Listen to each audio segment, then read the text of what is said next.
মৰমৰ দশম শ্ৰেণীৰ ছাত্ৰ-ছাত্ৰীসকল আজি মই তোমালোকক এক্সপেৰিমেন্ট নাম্বাৰ 10 টো কৈ দিবলৈ লৈছো তোমালোকৰ ডিমান্ড অনুযায়ী ইয়াত কি কৈছে যদি কোনো এটা সমতলত বিন্দুৱে এনেদৰে গতি কৰে যাতে একে সমতলিত দুটা বিন্দুৰ পৰা এই বিন্দুৰ দূৰত্বৰ যোগফল সদায় একে থাকে তেন্তে বিন্দুটোৰ কক্ষপথ নিৰ্ণয় কৰিব লাগে এই এক্সপেৰিমেন্টটো মই তোমালোকক কৰাই দেখাই দিছো ধৰি লও এই যে এই কাগজখিলা তোমালোকৰ টকা বহিৰ বাওঁফালৰ পৃষ্ঠা এটা তোমালোকৰ বাওঁফালৰ পৃষ্ঠা এতিয়া তোমালোকে কৰিবা কি বেজি এটা লবাই নেকি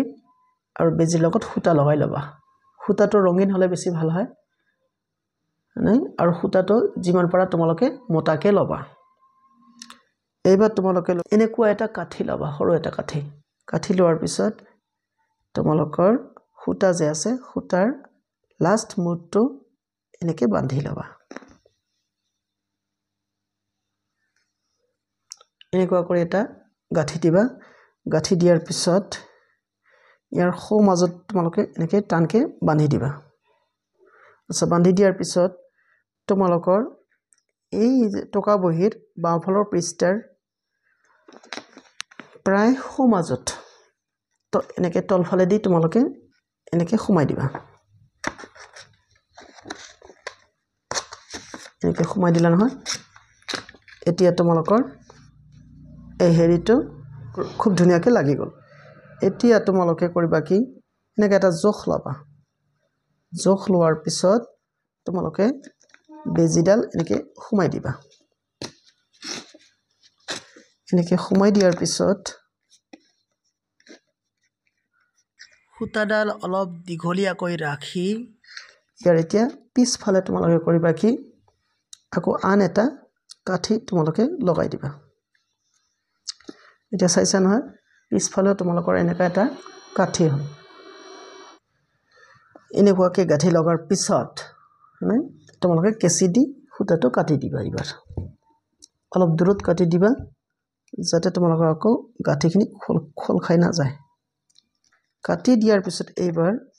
এটক আঠাৰে লগাই দিবা যাতে ই খোল খাই না যায় এনেকে আঠা লগাই আন এটা কাগজ এখিলা কাগজ দি মাৰি দিবা যাতে ই খোল খাই না যায় আৰু দেখাও না যায় মই সৰু কাগজ লৈছো তোমালোকে ডাঙৰ কাগজ লবা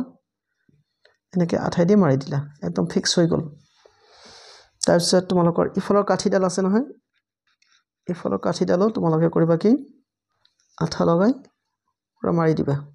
এই তোমালোকৰ এক্সট্ৰা কাগজ যে আমি মাৰি দিও মাৰি দিয়াৰ দুটা উদ্দেশ্য এটা হল কাঠিটোক ঢাকি ধৰা আৰু আনটো হল ইয়াক পুৰা ধীৰতা প্ৰদান কৰা এনেকে কৰিলা নহয় এনেকুৱা কৰাৰ পিছত এইবাৰ চোৱা তোমালোকৰ মেইন পেজত আহা এতিয়া তোমালোকে কাট পেন্সিল এপাত লৈ একদম মাজত ধৰিবা নেকা ধৰি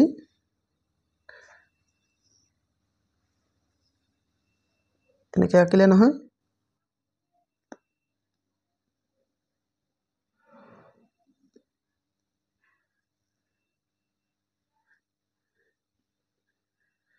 আঁকিলা হৈ গল তোমালোকৰ উপবৃত্ত হৈ গল এই বিন্দু দুটালক স্পষ্টকে এনেকে দিবা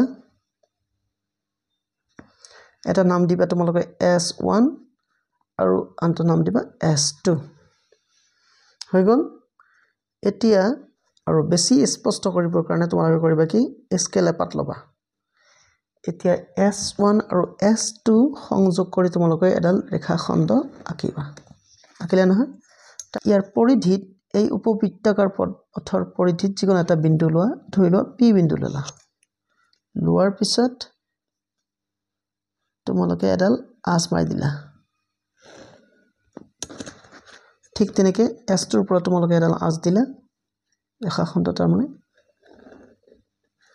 ইয়া হৈ গল তোমালোকৰ প্ৰেক্টিকেল চাইছা নহয় কি ধুনিয়াকে উপবৃত্তাকাৰ আঁকা হল এতিয়া যেহেতু এই পেজখনে হল তোমালোকৰ টকা বহিৰ বাওঁ পেজ ইয়াত আৰু কৰিবলগীয়া একো নাই চাইছা নহয় ইফালে কেনেকৈ কৰা আছে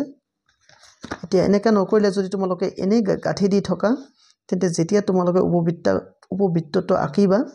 তেতিয়া হ'ব কি তোমালোকৰ এইবিলাক খুলি আহিব এইখিনি সেইকাৰণে তোমালোকে কাঠি দি এনেকে বান্ধি লগাই দিয়াৰ পিছত এখিলা তোমালোকে ডাঙৰ কাগজ লবা ধুনিয়াকে মাৰি দিবা হৈ গল তোমালোকৰ প্ৰেক্টিকেল এতিয়া লিখিবা কেনেকে মই তোমালোকক বুজাই দিছো এতিয়া তোমালোকৰ এই লক্ষ্যটো যে আছে তোমালোকৰ ইনডেক্স তাৰ মানে তোমালোকৰ সূচীপত্ৰত এই গতিখিনি তোমালোকে লিখিব নোৱাৰিবা কাৰণ এখিনি জায়গা নাথাকিব তোমালোকে সিদ্ধা লিখিবা কি যে উপবৃত্ত অঙ্কন সিম্পলি কি লিখিবা উপবৃত্ত অঙ্কন লিখিলা নহয় লিখাৰ পিছত তোমালোকে এক্সপেৰিমেন্ট নাম্বাৰ তোমালোকে 10 দিলা তাৰ পিছত ইনডেক্সৰ জায়গাত উপবৃত্ত অঙ্কন বুলি লিখিলা লিখাৰ পিছত পেজ নাম্বাৰ দিলা তাৰ পিছত ডেট দিলা তাৰ পিছত সাবমিশন ডেট দিলা আৰু তাৰ পিছত তোমালোকৰ টিচাৰৰ কাৰণে সহি কৰা জায়গাটো থাকিবই হৈ গল এতিয়া তোমালোকৰ মেইন পেজত মানে টকা বহিত যত তোমালোকে এইটো চিপকাইছা ইয়াৰ তোমালোকে খুফালে কি লিখিবা লক্ষ্য লিখিবা লক্ষ্য লিখি তোমালোকে হুবহু এনেকে লিখি যাবা তাৰ পিছত প্ৰণালী যে আছে এ আৰু বি বিন্দু দিছে মই কিন্তু তোমালোকৰ প্ৰেক্টিকেলত কি দিছো মই এ আৰু বি বিন্দু দিছো ৰবা তোমালোকৰ সুবিধা হ'ব তেতিয়া ইয়াত S1 S2 বাদ দি তোমালোকে এ আৰু বি বিন্দুই লিখিবা তেতিয়া তোমালোকৰ সুবিধা হ'ব আচ্ছা এইখিনি তোমালোকে নিজৰ ভাষাত লিখিবা কিদৰে লিখিবা এক নম্বৰ দি তোমালোকে লিখিবা যে আমাৰ টকা বহিৰ বাম পৃষ্ঠা ব্যৱহাৰ কৰিম লিখিলা এতিয়া দুই নম্বৰত কি কৰিবা তোমালোকে দুটা বিন্দু এ আৰু বি কাগজখনত লোৱা হল আৰু বেজিৰে দুটা ফুটা কৰা হল তাৰ পিছত এতিয়া আমি জোখমতে লোৱা কপাহী সূতা এডালৰ দুটা মূৰ মানে ফুটা দুটাই দি সোমাই দি পিছফালে টানকে আমি কাঠিৰ সহায়ত বান্ধি দিলু এনেকে লিখিবা তোমালোকে নিজৰ ভাষাত বান্ধি দিলু তাৰ পিছত এতিয়া সৰু পেন্সিলডাল কপাহী সূতাডালৰ মাজত সোমোৱাই দি সূতাডাল সিধা নোহোৱাকৈ টানকে ধৰি সম্পূৰ্ণ এপাক ঘূৰোৱা হল যাতে ডট লাইনটোৰে বুজোৱা বক্ৰৰেখা পোৱা যায় তোমালোকে এই ডট লাইন বাদি যাতে লাইনটোৰে বুজোৱা বক্ৰৰেখা পোৱা যায় ইয়াত ডট লিখিব নালাগে নিৰীক্ষণৰ প্ৰণালী তোমালোকে সেম টু সেম লিখিলা তোমালোকক এই প্ৰণালীটো আকৌ ভালদৰে মই বুজাই দিবলৈ চেষ্টা কৰিছো ফাৰ্ষ্টতে তোমালোকে লিখিলা এক নম্বৰ দি আমি আমাৰ টকা বহিৰ বাও পৃষ্ঠা ব্যৱহাৰ কৰিম লিখিলা নহয় তাৰ পিছত তোমালোকে দুই নম্বৰ দি লিখিবা টকা বহিৰ বাও পৃষ্ঠাৰ পেজখনত এ আৰু বি বিন্দু দুটা কাগজখনত লোৱা হল আৰু দুটা ফুটা কৰি দিয়া হল এই তিন নম্বৰ লিখিবা আমি এতিয়া জোখমতে লোৱা কপাহী সূতা এডালৰ দুটা মূৰ সেই ফুটাই দি সোমোৱাই দি এটা কাঠিৰ সৈতে খুব ভালদৰে তাক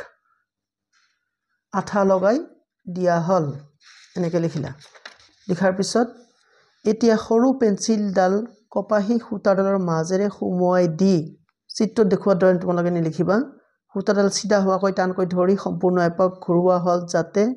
লাইনটোৰে বুজোৱা বক্ৰৰেখা পোৱা যায় এই ডটটো নিলিখিবা বাস তাৰপিছত ইয়াৰ ব্ৰেকেটত থকা কথাখিনি লিখিব নালাগে আৰু তোমাৰ নিৰীক্ষণ আৰু প্ৰণালী হুবহু তোমালোকে লিখিলা হৈ গল তোমালোকৰ প্ৰেক্টিকেল আশা কৰিছো তোমালোকে বুজি উঠিছা আৰু প্লিজ মোৰ চেনেলটো তোমালোকে সাবস্ক্ৰাইব কৰিবা চোৱাৰ কাৰণে ধন্যবাদ कभी दिल घबराए कभी